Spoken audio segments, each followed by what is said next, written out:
September 15 புனித வியாகுல அன்னை திருவிழா. கிபி 12ஆம் நூற்றாண்டு முதல் கிறிஸ்துவ மக்களிடையே வளர்ந்த புனித வியாகுல அன்னையின் பக்தியானது கிபி 14 மற்றும் 15ஆம் ஆண்டுகளில் மரியின் ஊழியர் சபையினால் உலகம் முழுவதும் எடுத்துச் செல்லப்பட்டது.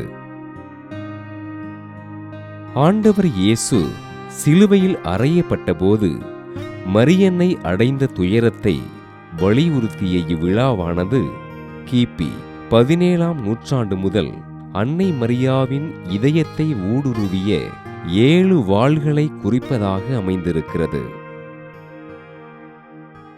சிமியோன் மரியன்னைக்கு இறைவாக்கு உரைத்தது, குழந்தை இயேசுவை தூக்கிக் கொண்டு யோசேப்போடு எகிப்திற்கு சென்ற 300 கல் பயணம், ஆலயத்தில் இயேசு காணாமல் போனது, கல்வாரிக்கு செல்லும் வழியில் மரியா ஆண்டவர் இயேசுவை சந்தித்தது, இயேசு சிலுவையில் அறையப்பட்டது, சிலுவையில் இருந்து இயேசுவின் உடலை இறக்கியது, இயேசுவை கல்லறையில் அடக்கம் செய்தது போன்ற 7 துயரங்கள் மரியன்னையின் இதயத்தை ஊடுருவிய 7 வாள்களாக திருச்சபை பதிவு செய்கிறது.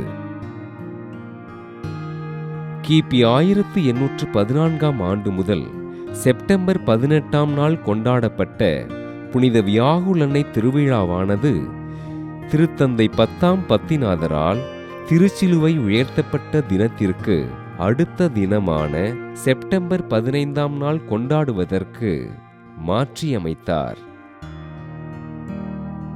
மிலான் நகரில் ரோ பகுதியில் அமைந்துள்ள ஆலயத்தில் கிபி 1583ஆம் ஆண்டு ஏப்ரல் 24ஆம் நாள் புனித வியாகுல அன்னையின் திருசுரூபத்தின் கண்களிலிருந்து இரத்தம் வடிய மிலான் நகர் பேராயர் மேதகு சார்லஸ் பொரோமியாவினால் ஆய்வுக்குட்படுத்தப்பட்டு அப்புதுமை உண்மையானது என்று திருச்சபை ஏற்றுக்கொண்டது.